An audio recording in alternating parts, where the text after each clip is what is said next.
Siempre tenemos un pequeño delay que no sabemos si estamos en el aire o no, pero entiendo que estamos en vivo porque ahí nos vemos, así que voy a empezar dándole los buenos días, buenas tardes y buenas noches para todos los lugares en donde nos están acompañando.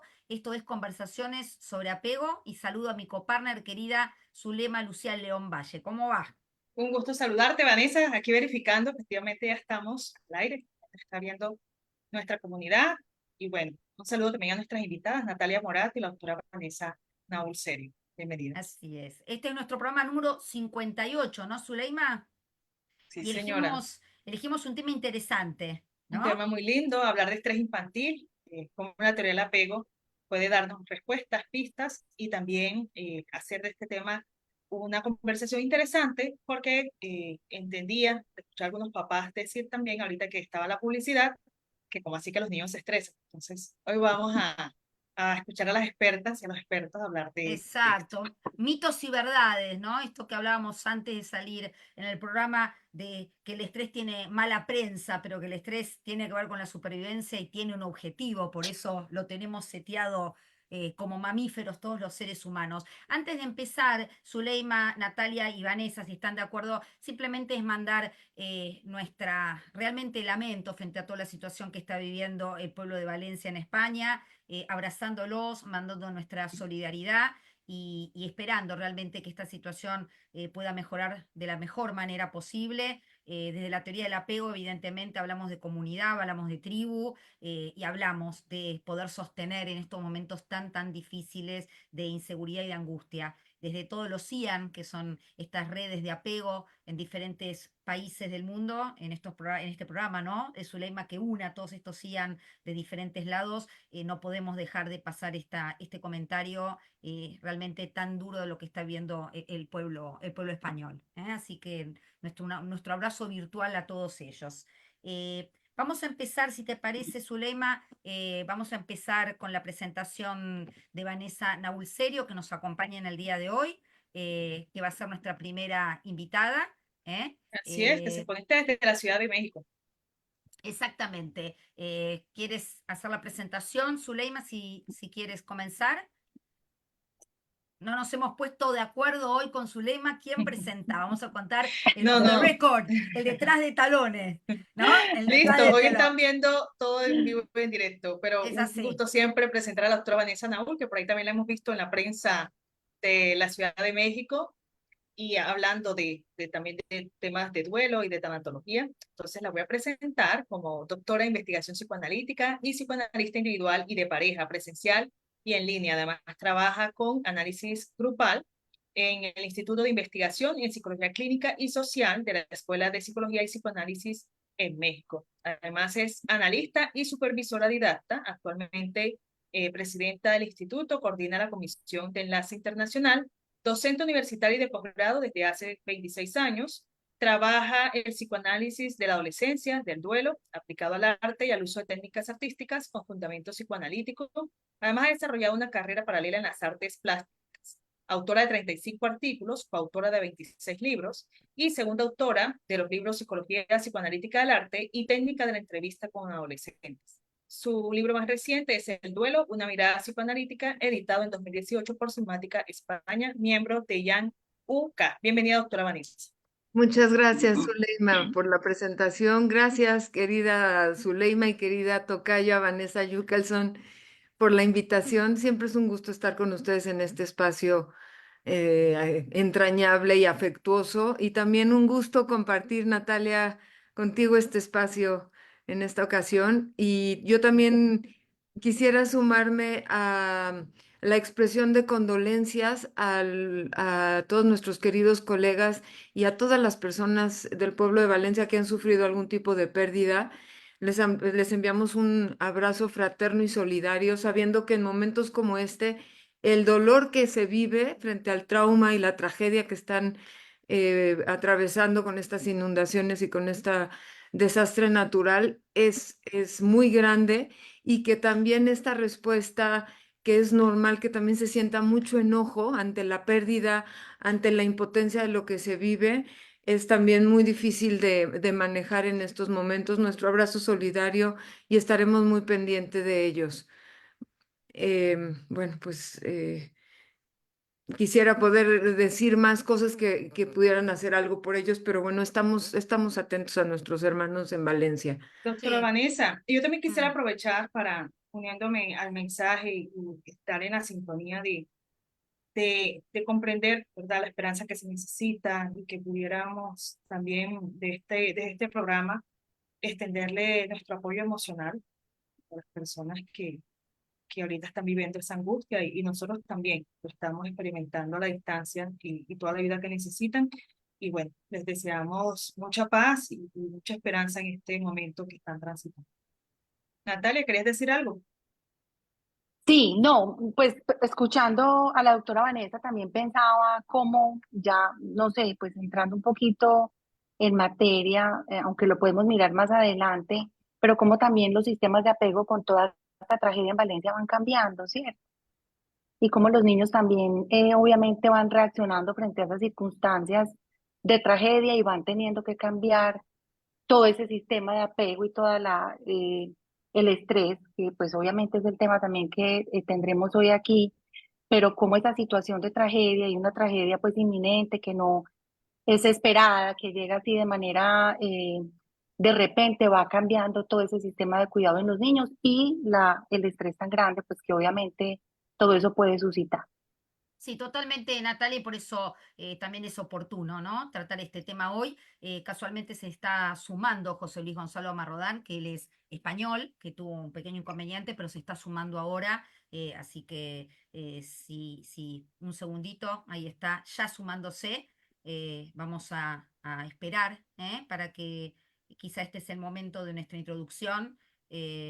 José Luis, si quieres poner la cámara, que ya estás unido. Estábamos empezando el programa y bueno, nos tomamos unos minutos, José Luis, para abrazar a toda la población española, sobre todo la valenciana, con estas situaciones tan difíciles que están viviendo y a ti como representante español, más allá de que esto es humanidad compartida, no tiene que ver con la nacionalidad, también tenerte ahí para expresar nuestra solidaridad con lo que está ocurriendo en España, en Valencia, ¿ok? Así que bueno, aprovechamos para hacerlo a ti como representante. Muchas gracias. La verdad es que sí que nos sentimos todos, bueno, creo que tanto dentro de España como fuera de España, pues consternados por la tragedia y por todo lo que vamos viendo en los medios de comunicación y, bueno, pues muchísimo dolor, ¿no? También hay una parte que nos hace sentirnos con esperanza en el género humano, ¿no?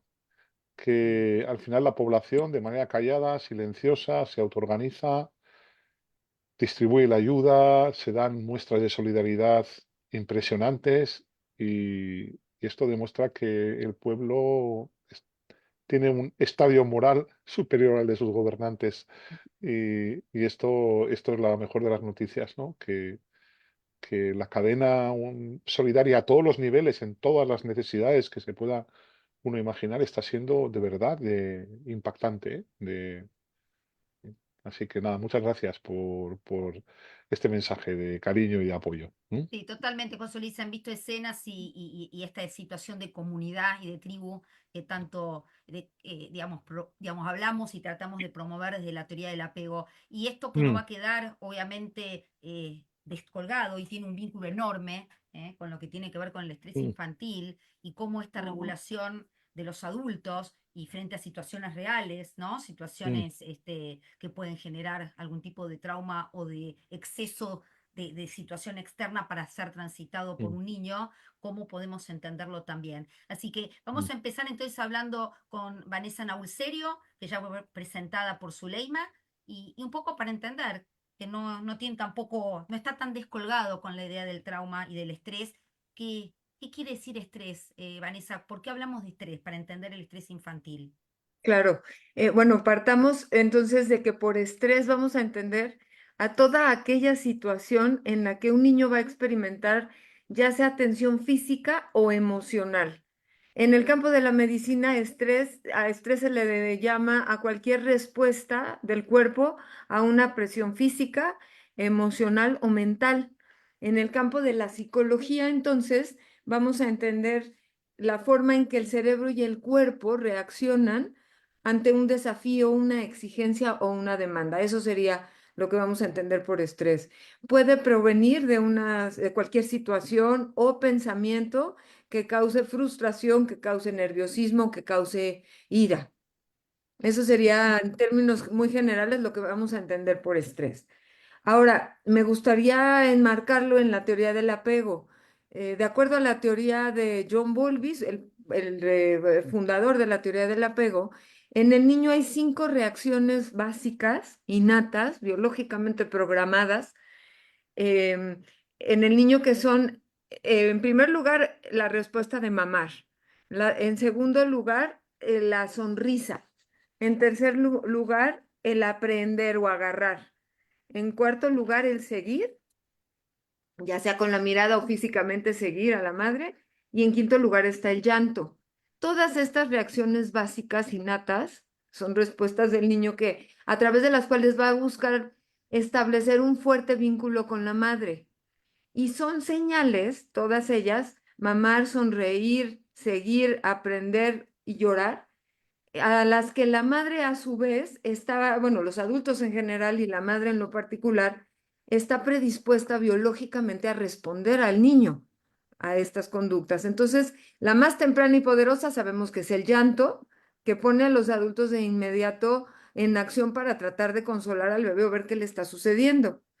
Ya Darwin, cuando hablaba de las emociones en el ser humano y en los mamíferos, hacia 1872, hablaba de la sonrisa instintiva que se ve provocada por una voz familiar hacia las 4 semanas de vida y hacia un rostro familiar hacia las 14 semanas y que desencadena a su vez conductas sociales afines. Otra sonrisa, o el que los adultos empiecen a hablarle al niño con cariño y toda esta conducta empieza a prolongar la interacción que se da entre madre y niño o entre adulto y niño.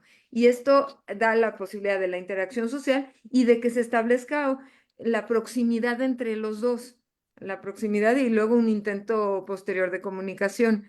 Cuando cualquiera de estas reacciones no consiguen la respuesta esperada y adecuada y sensible de parte de la madre o de algún adulto cercano, el niño verá frustrada su necesidad de apego, su búsqueda de proximidad, y esto ya por sí mismo puede empezar a generarle estrés, porque son conductas básicas para las que está programado, que tienen como intención involucrarlo, hacerlo interactuar con la madre y establecer un fuerte vínculo con ella, pero si no obtienen esa conducta de parte de la madre, le va a generar estrés y futura angustia. Y por supuesto que también le va a generar a futuro dificultades para autorregularse. Pero además, dado que todas estas conductas buscan el amparo, la protección y la sobrevivencia, son conductas encaminadas a que el niño se vea protegido frente a los depredadores, puede empezar a sentir una angustia tal como si su vida estuviera en juego y sintiera que está en un peligro permanente cuando mamá no alcanza a responder adecuadamente a estas reacciones para las cuales él está programado para buscar esa cercanía con la madre. Ahora, es importante entender para quienes no están tan familiarizados con la teoría del apego, que la teoría del apego se inserta dentro de la teoría de los sistemas de control, de manera análoga a como en el cuerpo se da la homeostasis fisiológica. El sistema de control de apego en sí mismo ayuda a que se mantenga la relación de una persona con su figura de apego en ciertos límites de distancia y accesibilidad. Cuando el ser humano, a través de estas conductas, no logra despertar esa reacción en su figura de apego, con estos elementos del ambiente no puede mantener este tipo específico de relación para asegurar su supervivencia, se va a sentir en un estado permanente de angustia y de estrés. Y entonces en esa línea de ideas, el estrés y la angustia van a ser una respuesta fisiológica, van a servir al organismo, al niño, como señal de alarma de que hay un peligro inminente, dado la posibilidad de la separación de la figura de apego, que es su mayor fuente de protección. Ahora, la mamá, ¿cómo da la pauta? La mamá da la pauta para este proceso de autorregulación del estrés a través de sus conductas, de su respuesta sensible y adecuada frente a esta búsqueda del niño de establecer una relación y una interacción con ella. Y también lo va a enseñar a través de cómo se regula ella misma. A veces el niño tiene más recursos y más capacidades para regularse y lo hace más por sí mismo que por intermediación de la madre. A veces es más la madre la que da la pauta, ¿no? La que puede enseñar a que lo haga y la que le modela a él cómo regularse. O sea, a veces esta interacción depende más de las capacidades del niño, a veces más de la mamá. Pero entonces, cuando el estrés se vuelve muy intenso para un niño pequeño, ¿cómo se va a regular y a calmar? Solamente a través del contacto físico cercano con la madre, de la figura de apego. Puede ser la madre o puede ser otra figura subsidiaria. Pero cuando el nivel de estrés no es tan intenso, sabemos que el niño se puede calmar con la visión de la madre, siguiéndola con la mirada o escuchando su voz o muchas veces sí con una figura de apego secundaria que se pueda acercar y tranquilizar, ¿no? Como alternativa cuando la madre no se encuentra cerca de él, ¿no? Ahora, hay otras condiciones que pueden favorecer, condiciones de otra naturaleza que pueden favorecer el estrés en el niño, pero podemos hablar más adelante acerca de ellas, ¿no? Pero sí quería establecer que cuando el niño no encuentra respuesta frente a estas conductas innatas que él tiene, básicas, para establecer el contacto con la madre, esto en sí mismo le genera mucho estrés, porque siente que está en peligro su propia vida y su propia existencia, tanto física como emocional.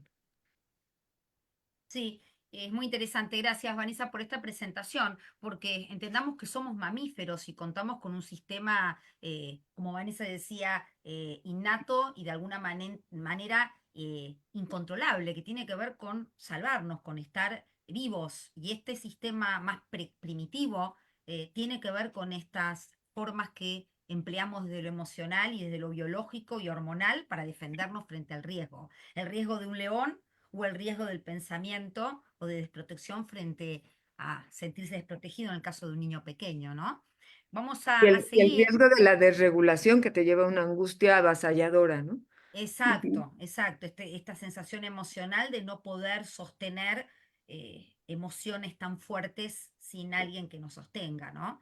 Eh, Muy interesante, Vanessa. Vamos a seguir en estas presentaciones para después hacer nuestra mesa redonda, con Natalia Morato. Natalia es psicóloga, terapeuta, es especialista en psicología clínica, es acompañante en procesos de crianza y está diplomada en una metodología que se llama AMAR, que ella también nos va a comentar respecto a lo que es la presencia y lo que es la relación vincular con los niños. Y hablando de este tema del estrés, Natalia, desde tu experiencia, desde tu formación, ¿qué puedes entender entonces, sumado a lo que dijo Vanessa, cuando un niño se estresa? Sí, realmente pueden haber muchas razones o causas que aumenten el nivel de estrés en los niños, como por ejemplo no tener cerca ese adulto cuidador, su figura de apego disponible, no tenerlo disponible ni física ni emocionalmente, cuando los niños, por ejemplo, no logran sentirse cuidados, protegidos, queridos, aceptados. Y cuando hablo de aceptados, me refiero también a una aceptación incondicional, porque lamentablemente en nuestra cultura existe mucho amor condicionado. Y ese amor condicionado se expresa a través de mensajes, como por ejemplo, si tú no haces esto, entonces yo aquello o lo otro. Entonces, cuando mostramos ese amor condicionado, a que nuestros hijos o los niños que tenemos a nuestro cuidado dejen o hagan de hacer esto o aquello, generamos estrés, ¿cierto? Por ejemplo, cuando un niño no se siente comprendido, cuando no tenemos esa capacidad de mentalizar y de poder inferir todas esas situaciones que le pueden estar pasando, cuando hablamos de mentalización, que ya lo hemos hablado pues bastante en todas estas conversaciones sobre apego, hacemos referencia a esa capacidad social que tenemos los adultos y en este caso quien cuida la figura de apego, a eso me refiero, de poder lograr entender y ponerse como en ese nivel de empatía del niño, poder inferir lo que está sintiendo, lo que está pensando, lo que está pasando, incluso al punto de poderse adelantar en su conducta como a esas necesidades que el niño pueda tener, ¿cierto? Y también es muy importante tener en cuenta que cuando somos capaces de vincularnos con el niño afectivamente, y cuando este amor que se expresa a través de las manifestaciones y de los mensajes incluso verbales, cuando tenemos una aceptación incondicional hacia este niño, estamos generando una formación estrecha en el vínculo, porque muchas veces este vínculo afectivo con los niños que cuidamos, con nuestros hijos, también se altera mucho, precisamente por esa falta de mentalización y con ese amor que tenemos, pues, que es tan condicional, ¿cierto? Entonces, ahora que estábamos hablando respecto a la situación de Valencia, que fue pues una introducción de las conversaciones, de la conversación el día de hoy, yo mientras te escuchaba a ti, Vanessa, y al doctor, también pensaba en qué estará pasando en todos estos niños que, por ejemplo, han tenido pérdidas de sus figuras de apego de quien los cuida, porque realmente ese sistema de apego de ellos pues cambió completamente. Cuando de un momento a otro esa figura que no está, que es quien te ha cuidado, no está disponible, ¿cierto? Cuando no hay predictibilidad en el cuidado, cuando no sabes qué es lo que va a pasar, cuando no sabes qué esperar, cuando hay tanto temor por lo desconocido, ¿qué pasa en el cerebro de esos niños y en todo ese sistema de apego de ellos y quién suple esas necesidades? Se me viene a la mente un poco lo que hablaba la doctora Vanessa ahora, de esa emoción y de ese estado de terror y de angustia cuando realmente tú no sabes qué va a pasar, que ya incluso cuando supera el nivel de temor y de estrés y de desesperanza, genera fisiológicamente hablando un estado o un sentido de congelamiento, de estar anestesiado, porque ya pierdes la esperanza del cuidado, ¿cierto? Ya te toca como asumir, casi que alienarte contra lo terrorífico de ese medio ambiente porque perdiste la esperanza de ser rescatado, de ser validado, de poder encontrar pues como una ayuda eficaz en todo este tema, hablando pues de estas situaciones también respecto a lo que ha pasado en Valencia.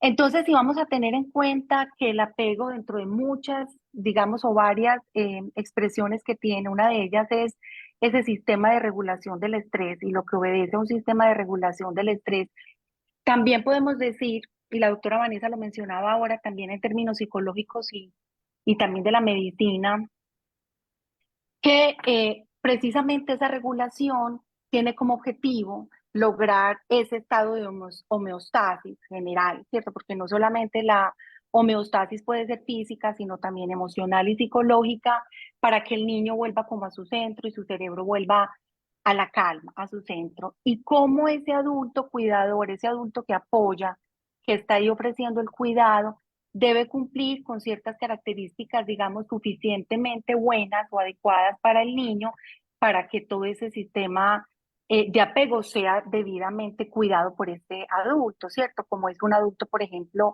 sensible a su cuidado, que sea mentalizador, que también de alguna manera sea predecible, en donde el niño pueda poder saber o inferir también qué es lo que el adulto va a hacer para poder calmar su necesidad de ser cuidado en un aspecto, bien sea emocional o físico.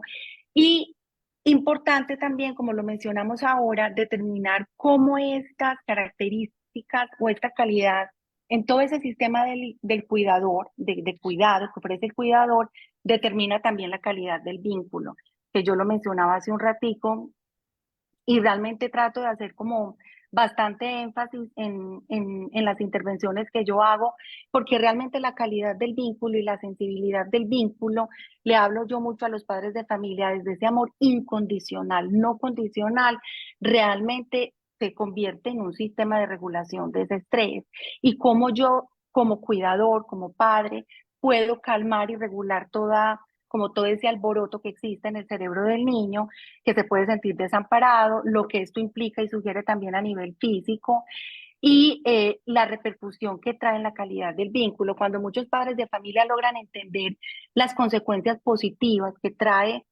todo ese sistema de cuidado en la calidad del vínculo con sus hijos, realmente logran hacer un clic, ¿cierto? Porque toman más conciencia y más sensibilidad respecto a esos efectos, digamos, positivos del cuidado.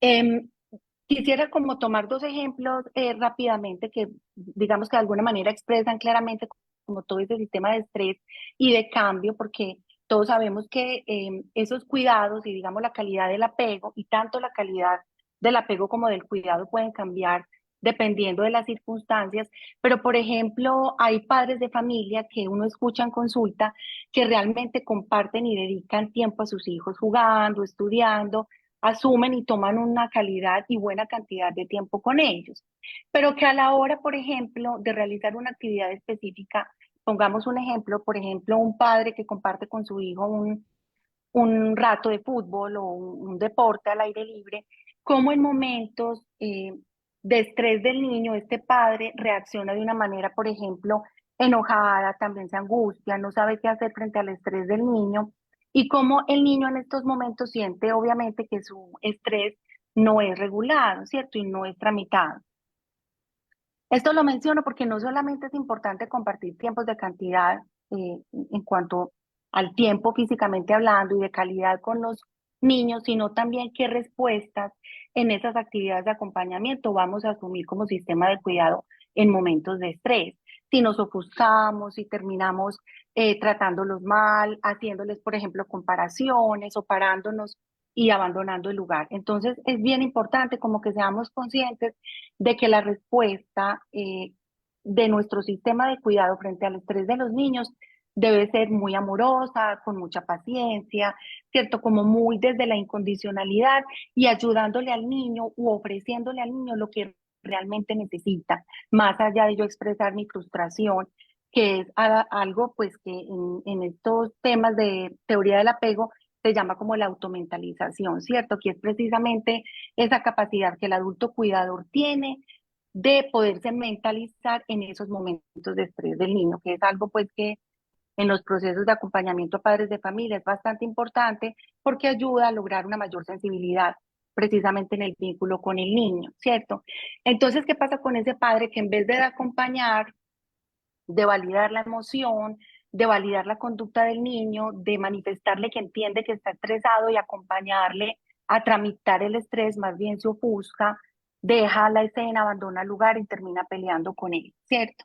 Para que lo tengamos en cuenta. O, por ejemplo, también como ocurre bastante y lo escuchamos bastante también en las intervenciones que hacemos, como cuando una familia o una pareja, por ejemplo, se separa, ¿cierto? Generalmente los hijos quedan al cuidado de la madre, no siempre, pero digamos en un número importante de situaciones, y como el sistema de cuidado de la madre, por ejemplo, que se va sintiendo abandonada, agobiada, que va perdiendo la comunicación con su expareja para temas del niño, cómo va sintiendo la carga, por ejemplo, doméstica, laboral y emocional cada vez más grande y cómo esto merma o disminuye la calidad del sistema de cuidado que ella puede ofrecer.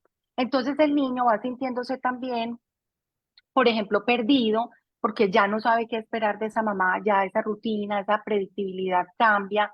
Esto, por ejemplo, es un causante también de estrés muy frecuente y que desafortunadamente, pues, altera bastante como la homeostasis de los niños, pero lo que quiero nombrar con estos ejemplos ya para terminar mi intervención es cómo las circunstancias y lo que va ocurriendo en el entorno del niño, bien sea familiar, doméstico, escolar, va cambiando también su sistema de cuidado, ¿cierto? Es decir, no solamente las circunstancias logran cambiar esa expresión del sistema de apego del niño, sino también cómo logran cambiar, obviamente, como lo que está pasando precisamente en Valencia, todo el sistema de cuidado de los niños, generando altos niveles de estrés.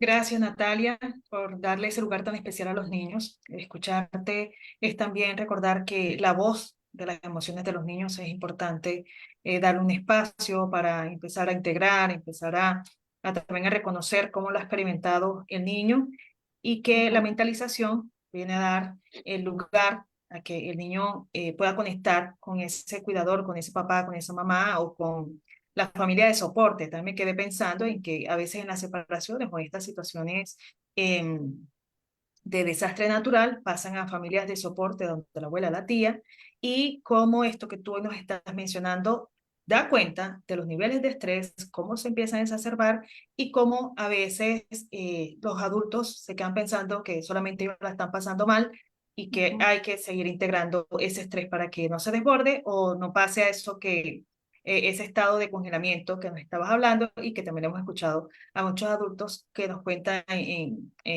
retrospectiva cómo lo experimentaron y cómo todo les iba pasando en cámara lenta, pero que la teoría del apego precisamente permite entonces hacer promoción de la salud mental para que el impacto sea menor. Gracias. Vamos a pasar a la presentación de José Luis Gonzalo Marrodán. Me la gané, José Luis. La tengo entrenada.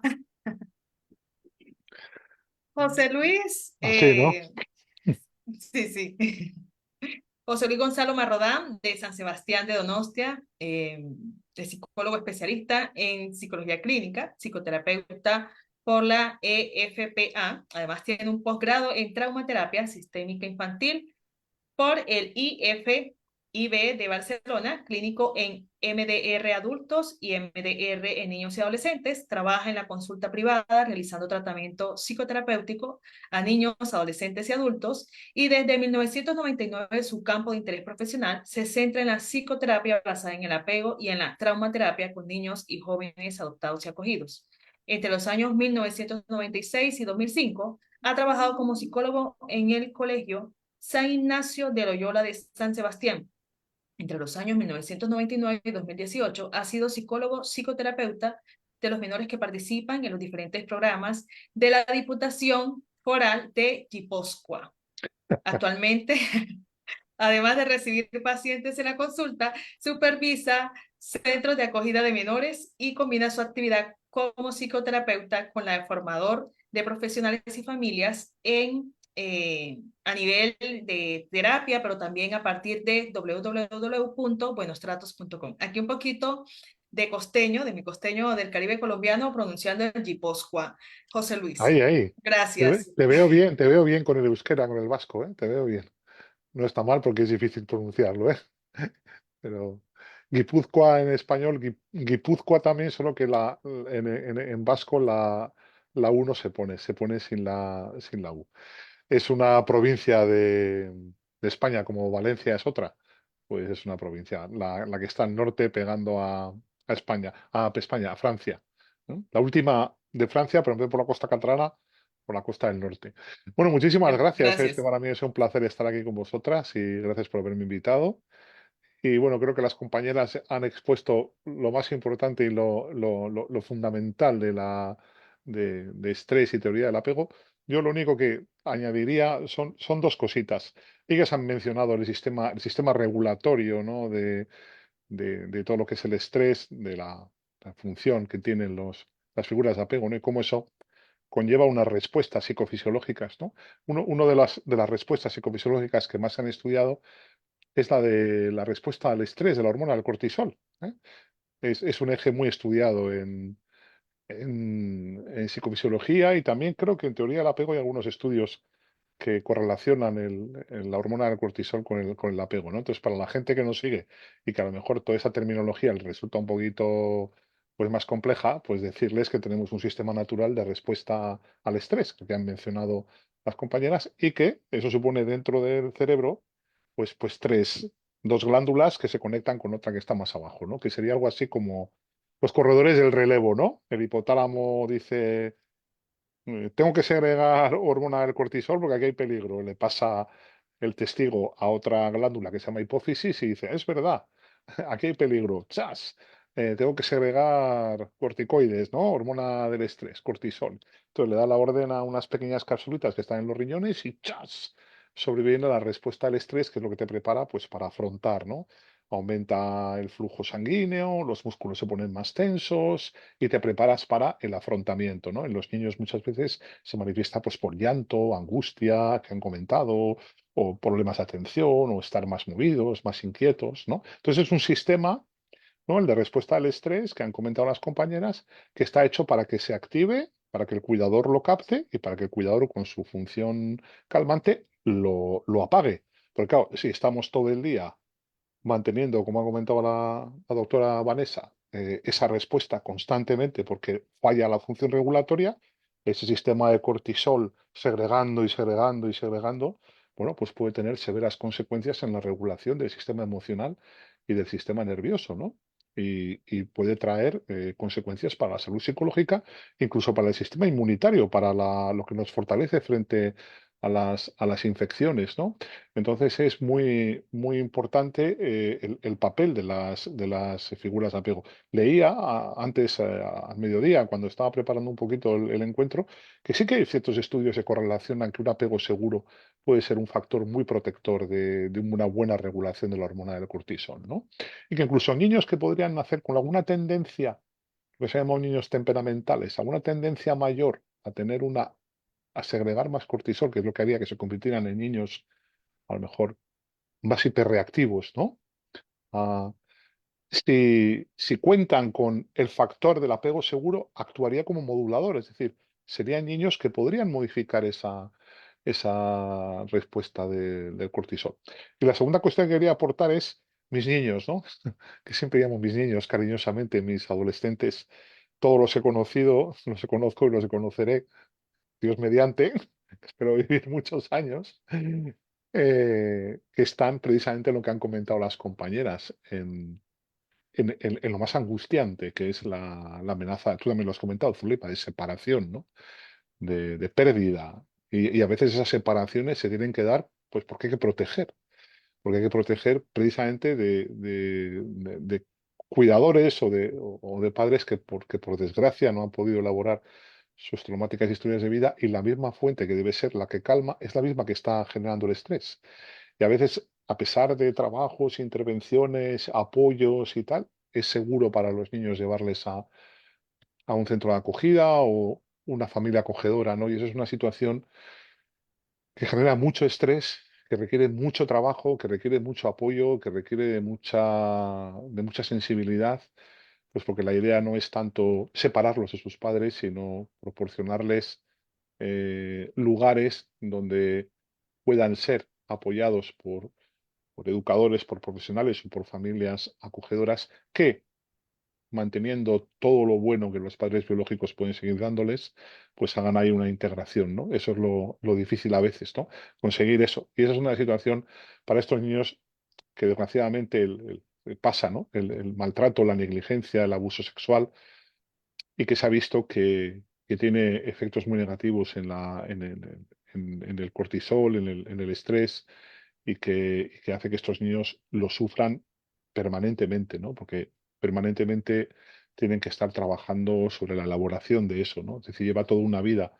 Puede llegar a aceptar y comprender por qué quienes más te quieren pueden ser inseguros contigo, incluso te pueden llegar a hacer mucho daño psicológico, ¿no? Eso es lo más difícil de poder elaborar, ¿no?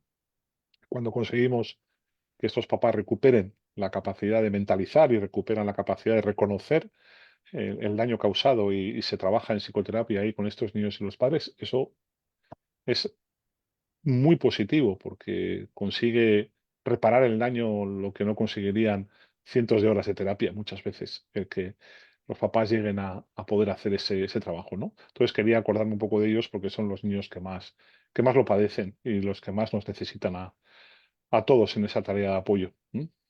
Es el par de Sí, cositas nada más, ¿eh? sí, es muy interesante lo que planteas, José Luis, porque entendamos que el estrés es un mecanismo de defensa que tiene una función, ¿no? Es decir, se Sí, activa frente a una percepción de inseguridad o de amenaza que puede percibir este niño. Y es sí, lógico que si se pueden construir lazos seguros, de disposiciones seguras, en donde el niño puede contar con la disponibilidad de un adulto, la forma de regularse y de ser regulado por un adulto va a hacer que este sistema no tenga necesariamente que seguir activado, ¿no? claro. Entonces, qué importante entender entonces lo vincular, más allá de cierta predisposición, como hablabas de los niños temperamentales, me parece interesante entender como adultos la responsabilidad que tenemos como padres, educadores o como quienes estamos a cargo de regular, Ujú. ¿no? Claro, porque es que es la salud la que está en juego, ¿no? Es a veces muy complicado que los adultos lleguen a entender el gran papel que ellos tienen en el estado de salud del niño y en su bienestar, ¿no? Es difícil, ¿no? Todavía las hipótesis que se mantienen son muy caracteriales, muy genéticas, pero está claro que lo que nosotros hacemos con los niños puede beneficiar o puede dañar, ¿no? Y entre otras cosas puede dañar el sistema de respuesta al estrés. Y lo puede dañar además con efectos duraderos. eh, y que además son predisposiciones para trastornos en el futuro, la esfera de la depresión, la ansiedad, los trastornos de personalidad.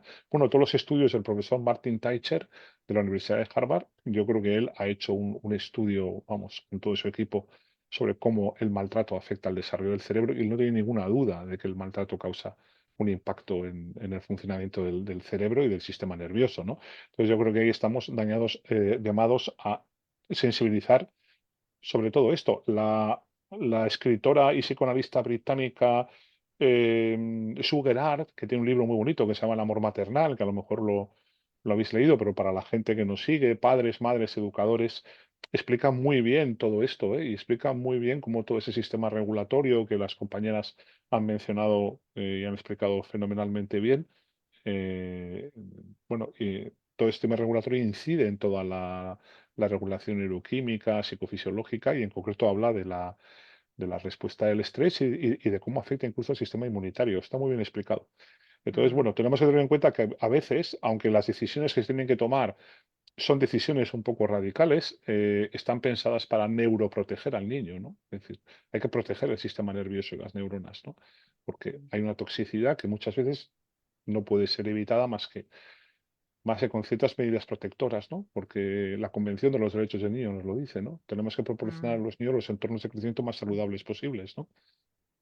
Sí, y abriendo un poco el debate, digo, Vanessa, también Natalia, Zuleima, Sí, qué interesante es entender estas reacciones, estos 4F, ¿no? Que tiene que ver con la lucha, huida, mm, parálisis, frisado, que son estrategias de afrontamiento y cómo en las diferentes disposiciones con estos adultos puede haber diferentes formas, no evitar el afuera, porque que haya habido lo que está pasando en Valencia o fenómenos humanos, ¿no? Que tienen que ver con guerras o con situaciones que pueden generar estrés o situaciones pequeñas, más mundanas de los hogares, necesariamente eso va a implicar la activación de este sistema y cómo es interesante que la disposición vincular del adulto pueda ayudar a que toda esta situación externa no configure una activación para el niño, ¿no?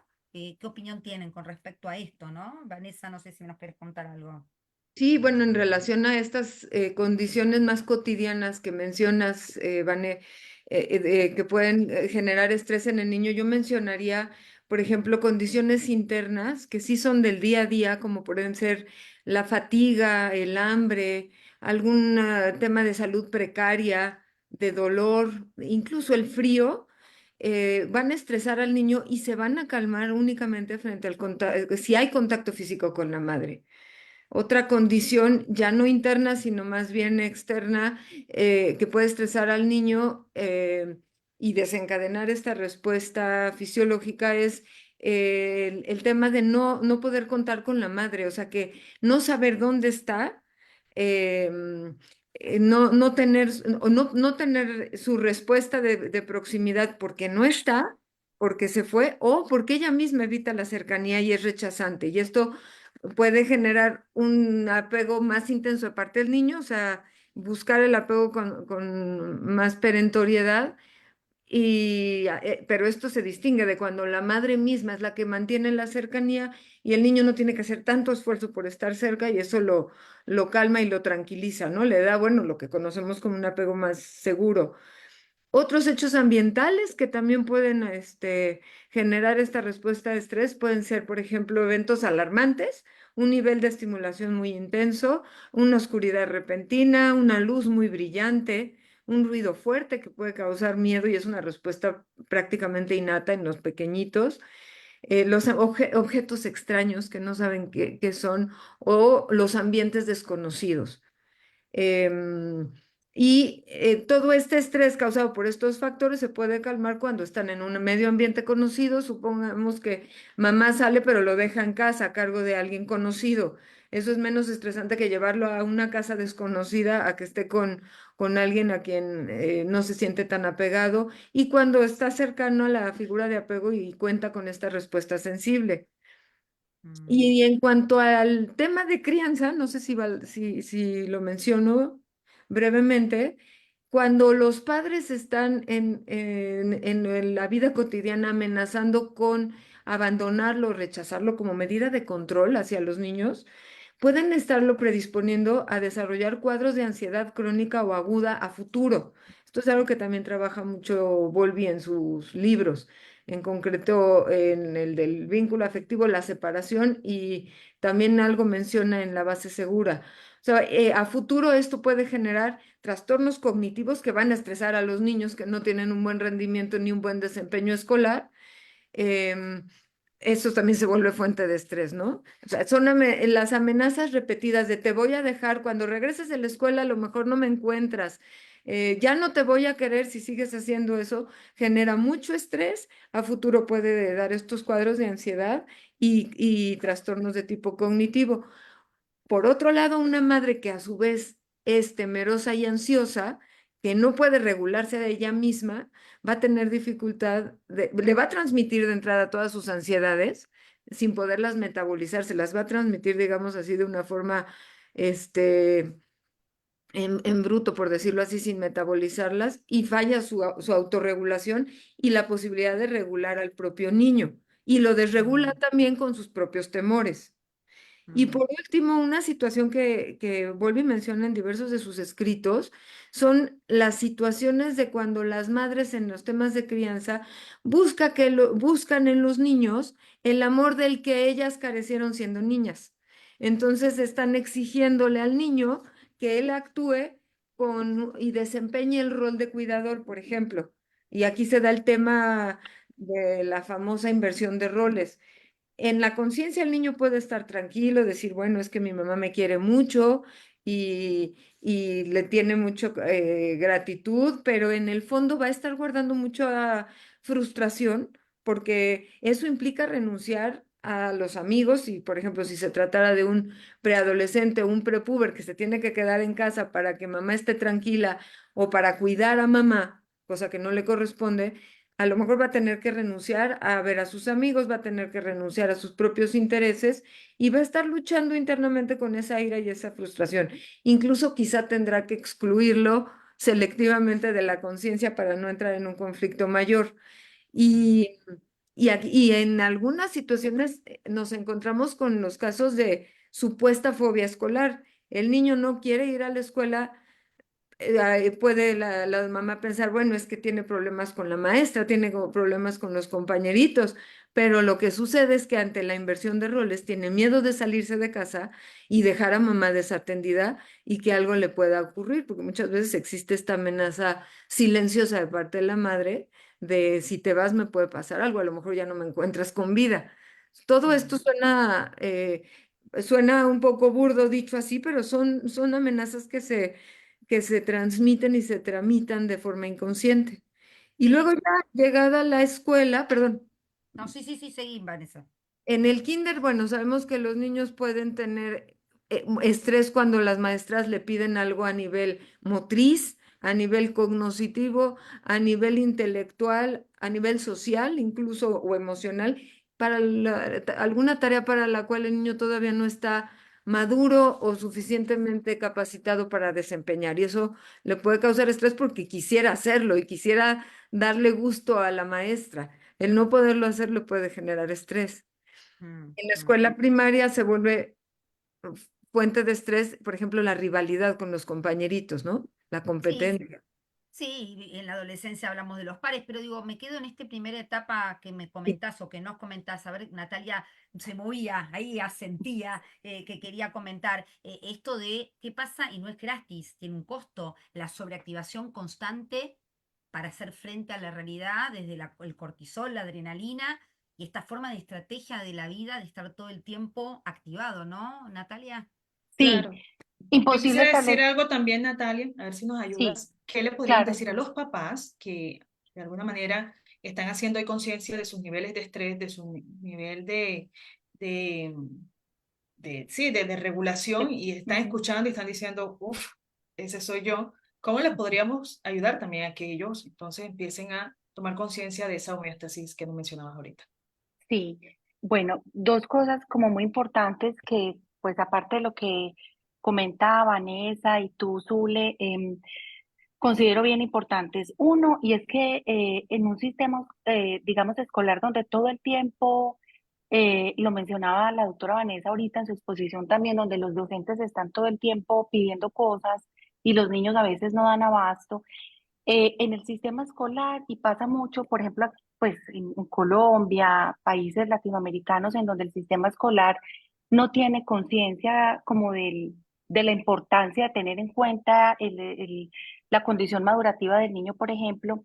Pasa mucho que es imposible para un niño establecer un vínculo así, es decir, poder establecer un vínculo, establecer un vínculo desde el estrés, ¿cierto? Porque todo el tiempo está bajo las consecuencias, digamos, fisiológicas y neuroquímicas del estrés. Entonces, en los niños en la escuela están todo el tiempo sobreactivados, hiperalertados, y así no solo no se establece un vínculo, sino que no aprenden, porque es que uno no puede estar en un modo aprendizaje, en un modo diversión, en un modo tranquilo y desprevenido, que se supone debería ser el papel de la escuela, cuando un estudiante está todo el tiempo cuidándose de sobrevivir, ¿cierto? ¿Qué me van a hacer? La profe me va a regañar, me van a castigar, no entendí esto, la exposición, la rivalidad entre los compañeros. Entonces creo que el sistema educativo y en muchos libros que todos hemos leído hablan pues precisamente como de ese déficit que hay en todo el sistema educativo, porque no está diseñado como para es decir, teniendo en cuenta la naturaleza misma del ser humano.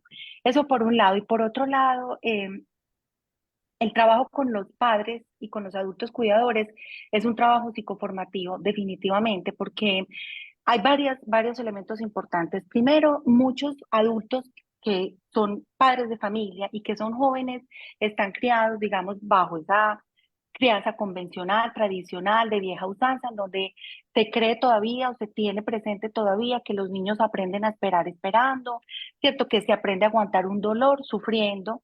Entonces son papás en donde pues hay que trabajar mucho como el nivel de conciencia respecto a todas estas formas de cuidado y de sensibilidad y de mentalización con el niño, ¿cierto?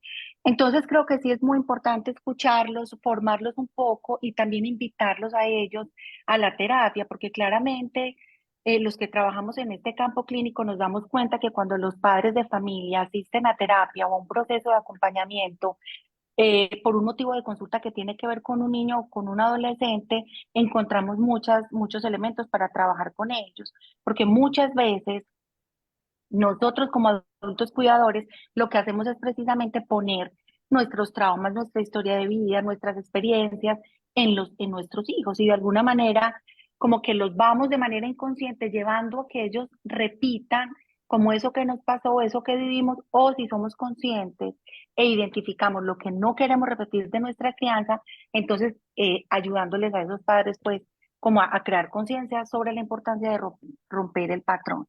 Entonces, de alguna manera terminamos ahí como casi que en una intervención de familia, porque claramente un niño o un adolescente no puede ser atendido, trabajado, contenido en consulta cuando no hay un adulto cuidador que esté ahí pendiente, ¿cierto? Y sobre todo muy deseoso de querer aprender como esas formas sanas, alentadoras de ayudarle al niño a que se sienta parte de la casa, a que sea valorado, a que sea validado, a que sea amado y que sienta que es amado incondicionalmente, no importa si está perdiendo el año, si le está yendo mal en matemáticas, ¿cierto? Si no es mejor que su hermano. Entonces yo creo que la labor con los cuidadores es bastante extensa y es muy psicoformativa y de alguna manera, ¿por qué no? Terapéutica también. Mm, mm. Mm, Es decir, Claro que que sí. Ujú. dentro de lo que mm. comentás, Natalia y Gonzalo, José Luis, no te quiero interrumpir, qué importante es ser conscientes del estilo con el que fuimos criados, ¿no? Y cómo eso, si no somos conscientes, vamos necesariamente a repetir lo que aprendimos, ¿no? Te interrumpí, José Luis, que ibas a No, decir no, no, algo. que va, en absoluto. No, Mm, al hilo de lo que decían mis compañeras, me venía todavía en esa conciencia que tienen que tomar los cuidadores, me venía el pensamiento de que muchas veces ellos creen que no haciendo nada malo, es decir, no haciendo activamente nada malo, entre las cosas que mencionaba la doctora, pues gritar, chillar, pegar, está bien, ¿no? Y sin embargo, todos los descubrimientos de teóricos actuales y clínicos, como por ejemplo pues Stephen Porges, ¿no? Que nos habla de la importancia de esa interacción, ¿no? Y de esa conexión que tiene que haber entre la figura de apego y el niño para mirarse cara a cara, mirarse a los ojos, para, para activar esa capacidad que tenemos de estar en sintonía con el otro, ¿no? Que es lo que nos permite regularnos, pero también comprender la mente del otro y comprender los sentimientos del otro y los estados internos del otro, ¿no? En ese famoso vídeo del doctor Tronic que se llama el de la cara congelada, Sí. Ujú. ¿no? La mamá y el bebé están en un primer momento interaccionando juntos y están conectando y sintonizando, ¿no? Y la mamá está mentalizándole al bebé. En el momento que la mamá le congela la cara y no le hace nada malo, simplemente no está, como decía la doctora antes, simplemente no le responde, le pone la cara inexpresiva, el bebé primero empieza con una respuesta de fight, ¿no? Como decías tú, Vanessa, de lucha, Mm, le intenta activar, ¿no? Y cuando es una respuesta más de liberación de la energía, ¿no?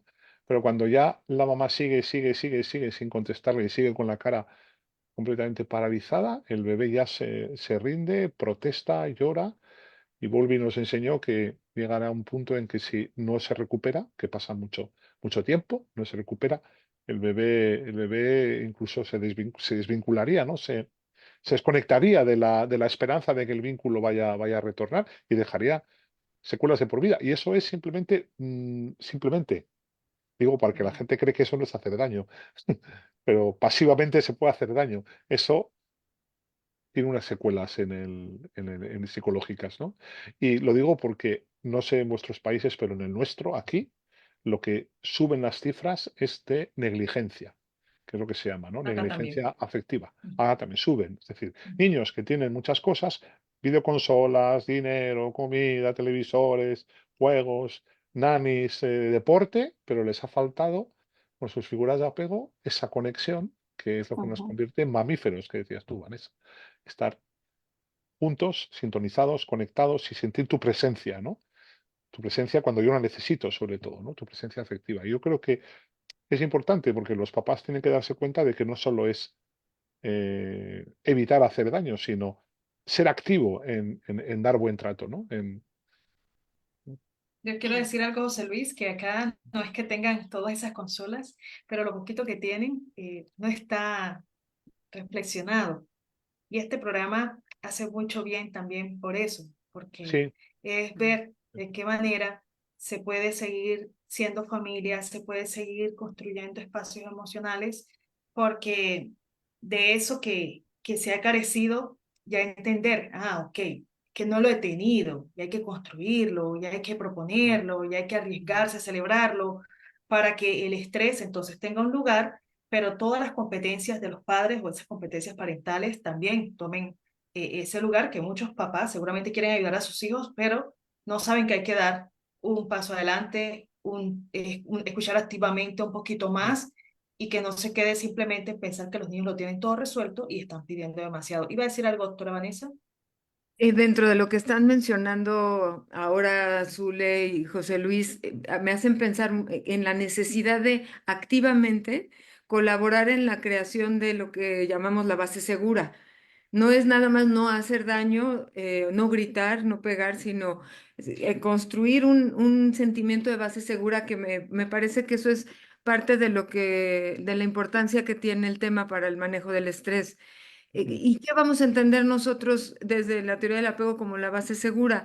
Es que el niño pueda confiar en el cuidado, en la presencia, en la accesibilidad de la figura cuidadora, de la figura de apego, en un entorno libre de aprehensión, de alarma, de tensión, para que pueda experimentar su propio sí mismo y empezar a construir a partir de ahí su identidad. Es estar libre de ansiedad, de tensión, tener este sentimiento interno de confianza, de amparo, de protección, de que cuando necesites a tu figura de apego, ahí va a estar para cuidarte y atenderte, no va a rechazarte. ¿Cómo se logra, dirán los papás? Bueno, responsabilizándosele de la dependencia que tienen los niños en ellos, los niños, los preadolescentes, los adolescentes, tienen esta dependencia de diferentes formas, y que necesitan recibir los cuidados de parte de los padres. Doctora Vanessa, ¿tendrán que ver los límites también en sus cuidados? Claro, sobre todo cuando implica cuidar al niño de no exponerse a situaciones peligrosas. O sea, la base segura implica saber con quién cuento en situación de necesidad o de alarma o de tensión o de estrés. Y eso me ayuda a confiar en que el mundo es un lugar seguro, pero también me ayuda a distinguir quiénes no son figuras confiables, a quienes no me debo de acercar para evitar ponerme en peligro. O sea, podrá distinguir el padre ayuda a que el niño distinga las situaciones de confianza y que lo van a tranquilizar de las situaciones peligrosas. Y no es algo con lo que se nace, es algo que se puede o no construir. Es como decía, volví un camino del desarrollo que puede o no recorrerse junto con los padres. ¿Y cómo se logra? A partir de esta interacción, de estar ahí, de ir construyendo esta interacción social, esta comunicación, y es un logro de la intersubjetividad que se logra entre el niño y su figura cuidadora. Si la madre se comporta de forma insensible o rechazante, evidentemente no va a lograr construir esto que autores como Erik Erikson lo llaman la confianza básica. Ahora, si me preguntaran qué podemos recomendar, además de crear la base segura o cómo la Muy podemos crear, buena pregunta para ir cerrando. de acuerdo. Recomendaciones. Hay que recomendar las actividades artísticas. Yo vuelvo al tema de la importancia de las actividades artísticas para desestresarse los niños, pero también las madres, para poder Claro. expresar de una forma simbólica, de una forma adecuada, sutil, natural, lo que están sintiendo y que la actividad artística se vuelva justo un espacio de seguridad para expresarse sin ser juzgados, sin ser rechazados, sin ser violentado, donde puedan a través de los sonidos de la música escuchar una melodía que los haga sentir arrullados, que los ayude en la regulación. Puede ser música, puede ser pintura, puede ser cine, puede ser canciones, pero que lo ayuden a nutrir y a conformar este sentimiento de base segura. Si alguien no lo tiene, lo puede, o lo tiene de forma muy precaria, lo puede construir y configurar dentro de alguna actividad artística que le dé esta posibilidad de sosegarse y de regularse. Totalmente. Dicen que ningún adulto desregulado puede regular un niño y tenemos una enorme responsabilidad como adultos en el acompañamiento de estos niños que van a ser futuros adultos, ¿no? Estamos pasaditos de minutos de nuestro programa. Es un placer hablar con José Luis, con Vanessa, con Natalia, pero se nos fue el programa, ¿no, Zuleima? Estás muteada, no te escuchamos. Por acá los estudiantes de la UCC, les voy a dar un saludo porque están bastante sintonizados. Está también Michelle Thomas viéndonos desde el Facebook y también Elsie de Soto. Dice que envía saludos por estas conversaciones tan interesantes. Felicitaciones y gracias por compartir desde Sinaloa, México. Felicitaciones a la doctora Vanessa Naú.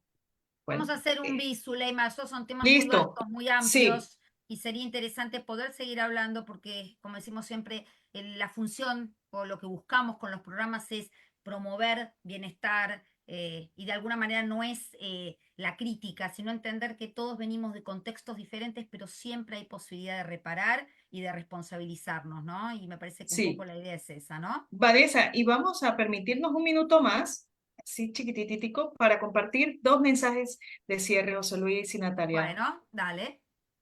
Bueno, Para José yo Luis. dos cosas rápidas. Dale. Decía la Listo. doctora, decía la doctora Vanessa, actividad artística, yo dos cosas que me parece que fomentan mucho la capacidad de conectar con los niños, que es jugar y conversar. ¿Mm?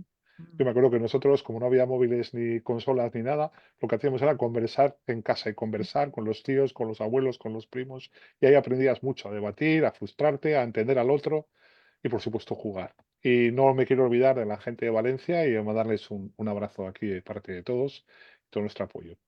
Diálogos Gracias. reflexivos, como dice Mario Marrone, ¿no? Diálogos Exacto, reflexivos. exacto. Natalia, Sí, la invitación que yo hago o lo que quisiera dejar también después de toda esta conversación es realmente invitar a los adultos que cuidan y que están a cargo de niños y adolescentes de que saquen espacios de regulación para ellos también, que vayan al baile, a la terapia, que tengan espacios de conversación con sus amigos, que vayan al psicólogo si es necesario, pero ir como teniéndole o dándole válvulas de escape a su estrés, a su día a día, hace que lleguemos a casa más tranquilos, menos cargados, con nuestro cerebro, digamos, en un estado más de más tranquilidad y más receptivos a escuchar posiblemente el llanto de esos niños, su cansancio, ¿cierto? Entonces, esa es la invitación a que encontremos un espacio también para nosotros regular ese estrés y poder estar en casa un poco más tranquilos con los niños que tenemos a cargo y poderles dar frente al estrés que ellos están sintiendo.